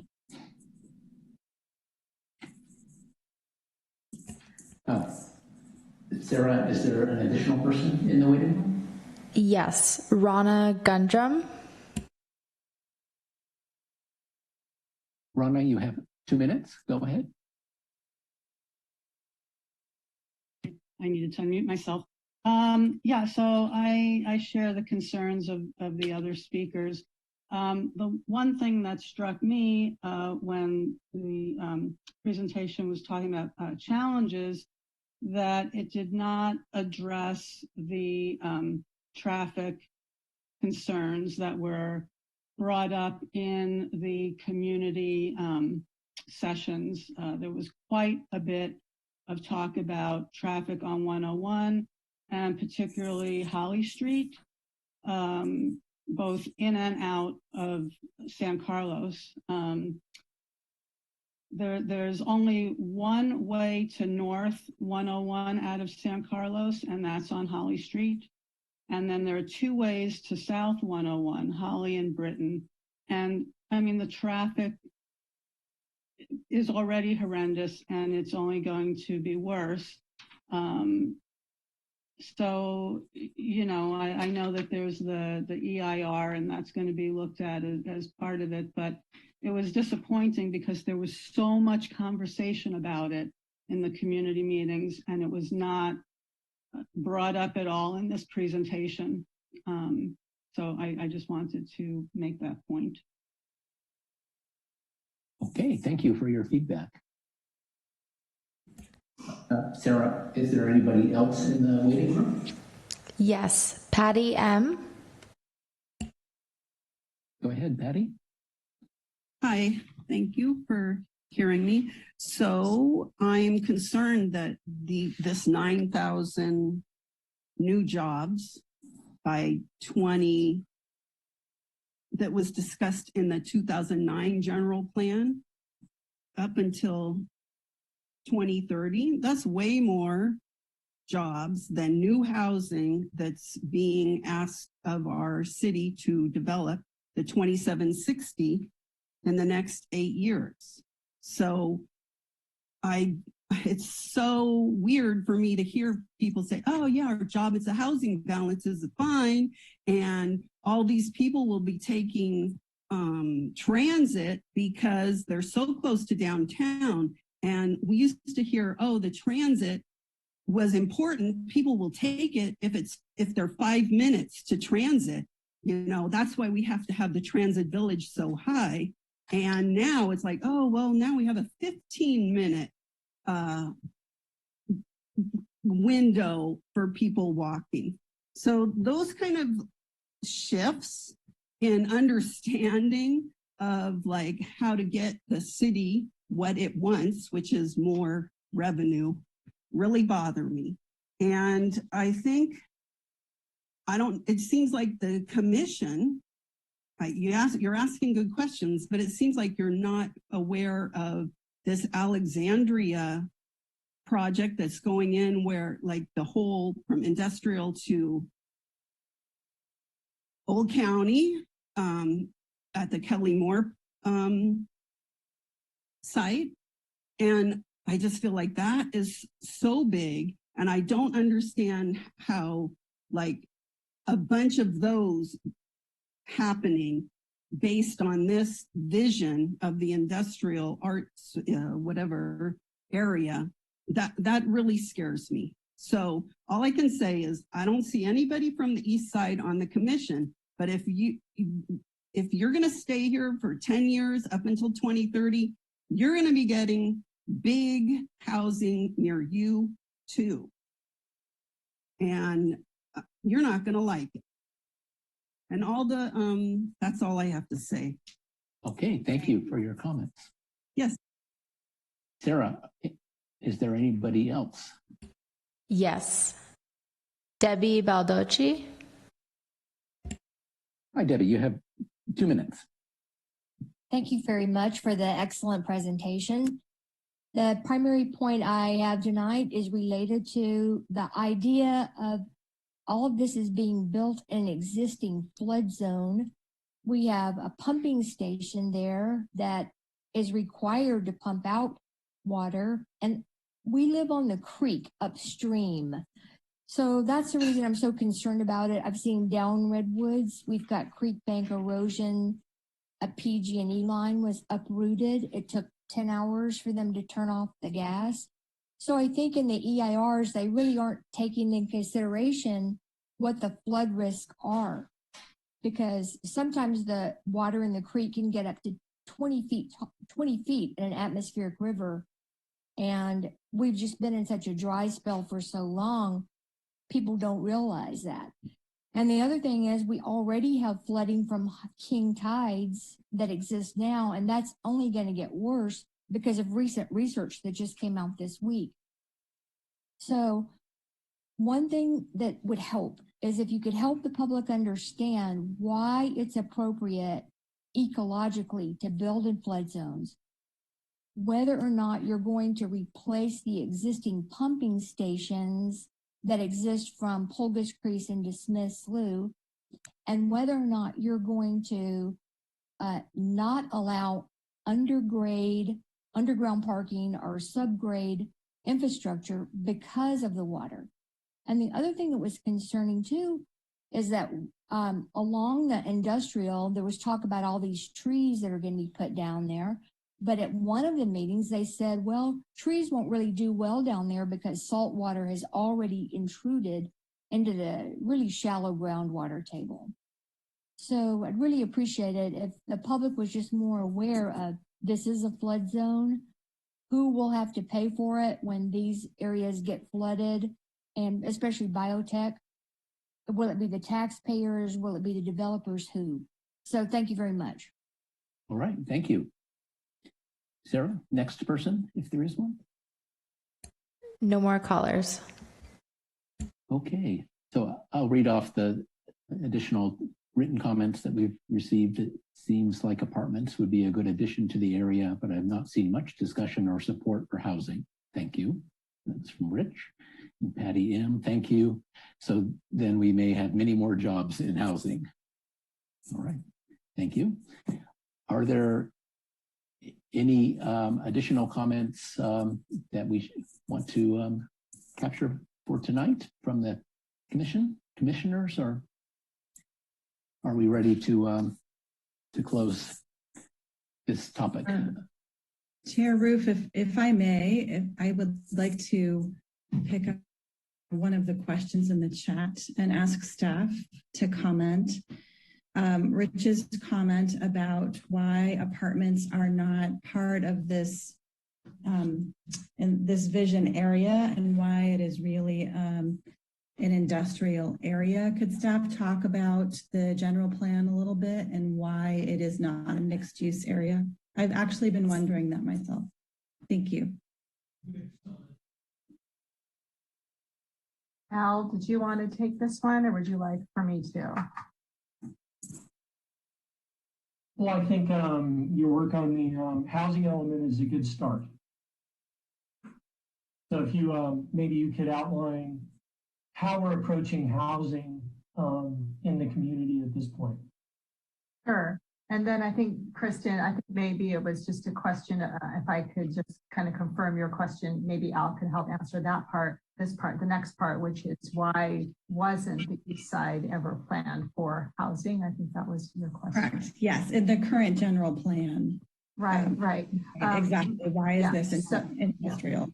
So I'll start real quick, just for the benefit of the commission and the audience watching tonight.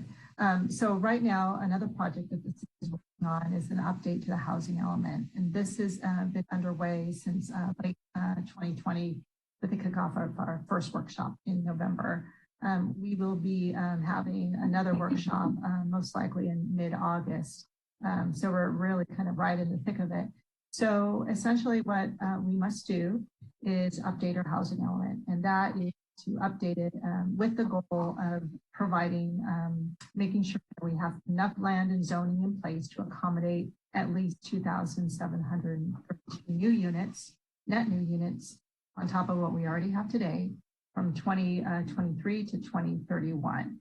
So we are looking at all of the available sites and areas that are already zoned for residential and see what we can do in terms of looking at ways where we can encourage and incentivize more housing on the areas that are already zoned for housing.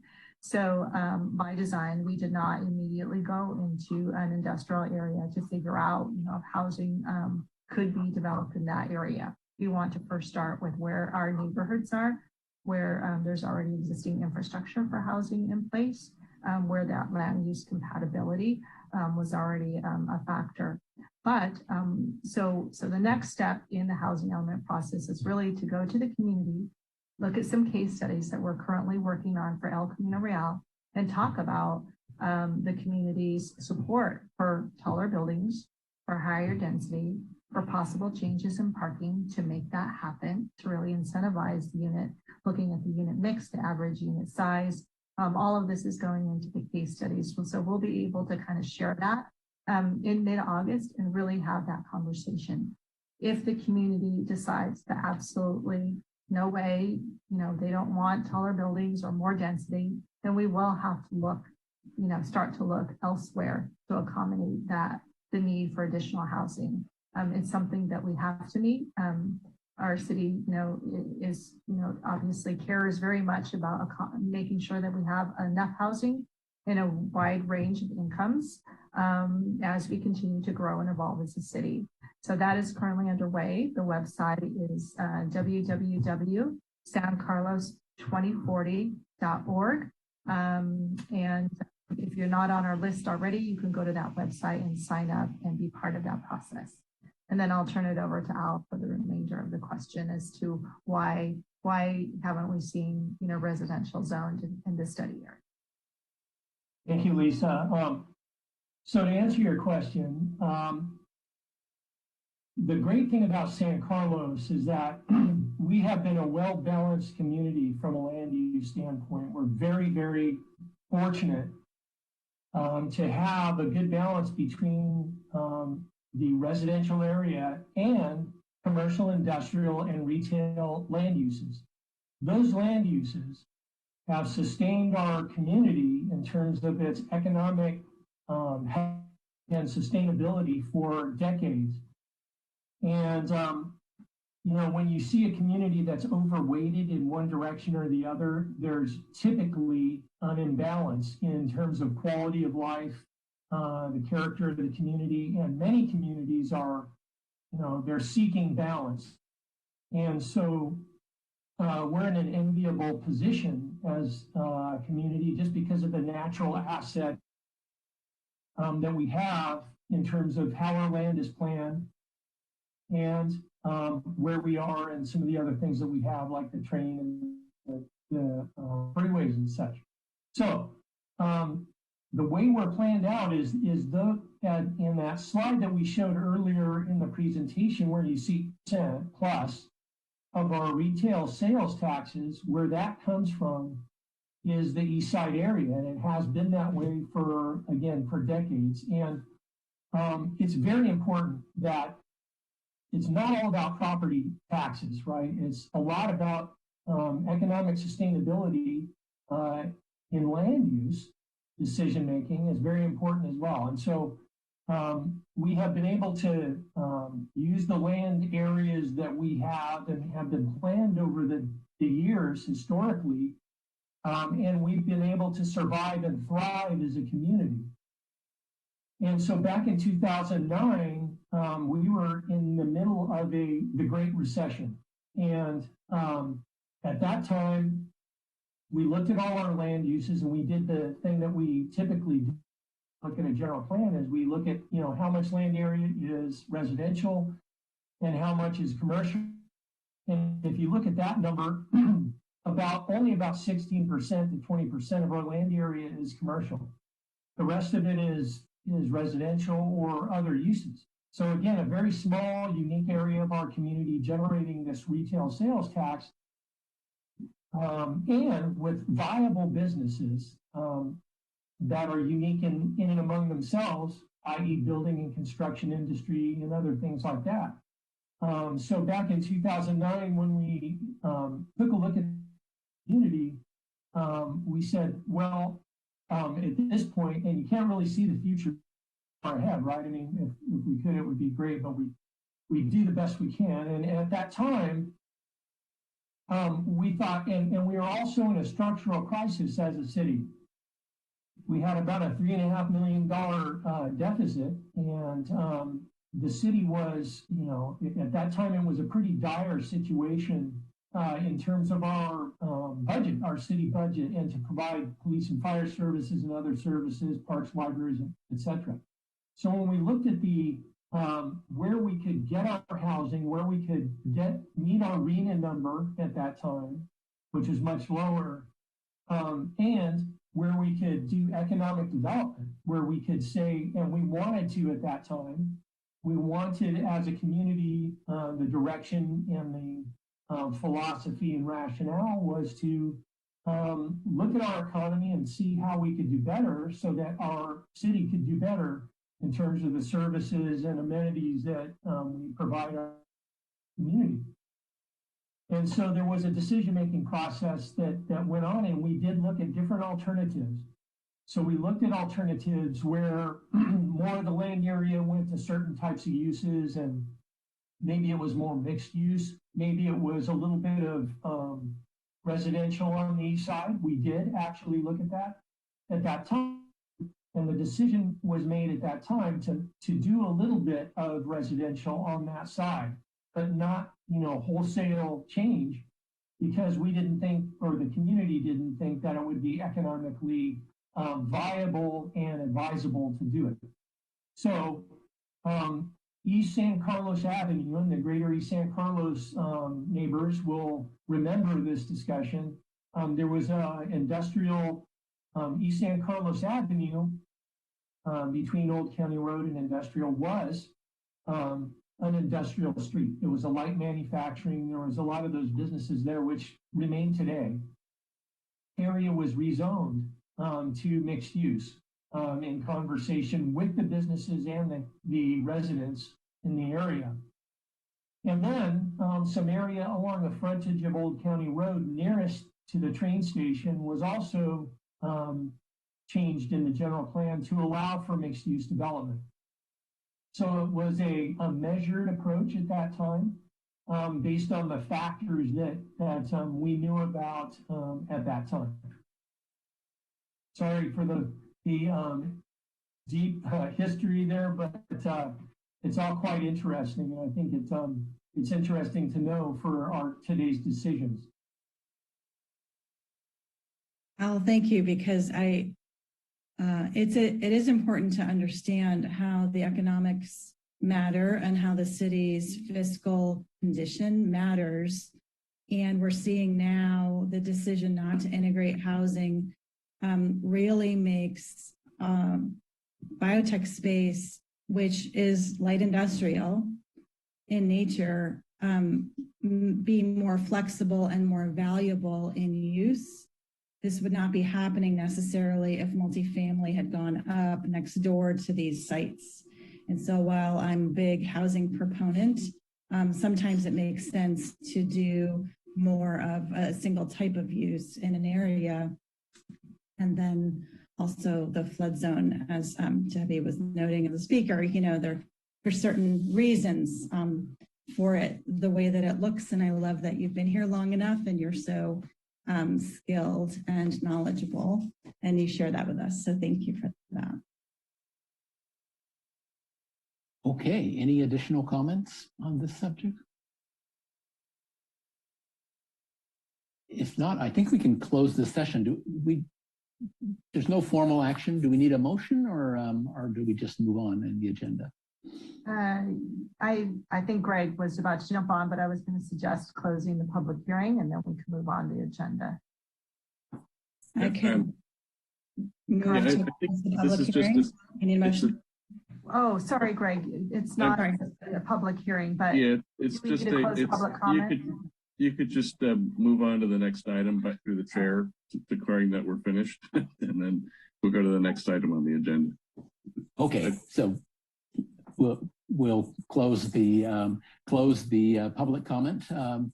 Thank you very much to the members of the community who contributed to that, and we'll move on to our next agenda topic, which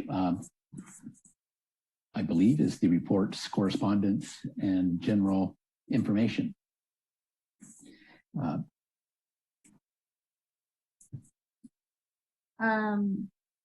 You can hear me. Oh, I wasn't sure if I was on mute. Thank you, Chair Rue. If Al has anything to add, he can follow up my comment here. But what I can share is that the City Council did recently vote to extend the protected tree urgency ordinance. So staff will be working on an update to that component of the zoning ordinance. Our protected tree ordinance provisions are contained in our zoning ordinance. And is there anything else to report on from Council, Al, that you think we should share with the Commission?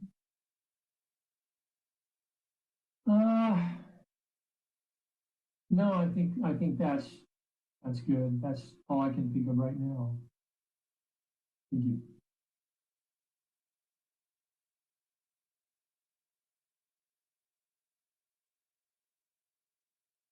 Thank you, Chair Roof. That would be all for item A from staff. Chair Rufio, I think you're on mute. Are there Planning Commission comments or reports? I have nothing. No. None for me. None for me. Okay, moving along. Is there correspondence, Lisa? No further correspondence. I'm pleased that all of the commissioners were able to pick up and obtain their copy of the binders, and we will continue to provide additional information that you can add to that binder as this plan progresses. And certainly if any of the commissioners have any comments or information they feel that they would need, feel free to email me individually, of course. So with no correspondence for number C, I'll just jump right into item number D.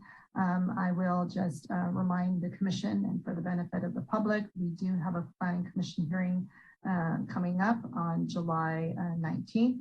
There are 2 items on the agenda. Your packet should be available tomorrow.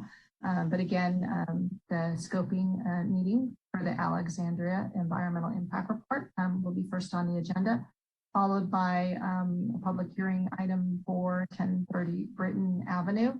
This is a project in the study area that is not requesting a plan approval by the City Council. And in fact, it originally was, but it's been scaled down. So that is why it's before the commission this coming Monday. If you have any questions on that, feel free to reach out to staff. Both Lisa Costa-Sanders and I can be available if any of the commissioners have any questions prior to Monday night's hearing. And then following that, on August 2nd, we still have on the agenda the Climate Mitigation and Adaptation Plan. I think most of you have requested a hard copy, which you should have. And again, but if anybody needs one still, please feel free to reach out and let me know, and I'll make sure I get a hard copy of the Climate Mitigation and Adaptation Plan. And again, the Planning Commission will be asked to make a recommendation to the City Council on that plan.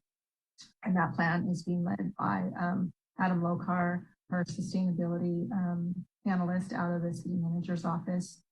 So he and the consulting team will be at the hearing that evening of August 2nd to present that project to the Commission. That is all I have this evening. Again, if anyone has any comments, please feel free to reach out. Thank you. Lisa, if I may, I have one question. You said in mid-August would be the next public meeting for the housing element. Do we have a date for that? We're looking at August 11th. It's fresh out of our meeting this afternoon. So starting with the public outreach and the messaging for that and getting those announcements out. But that would be Wednesday, August 11th.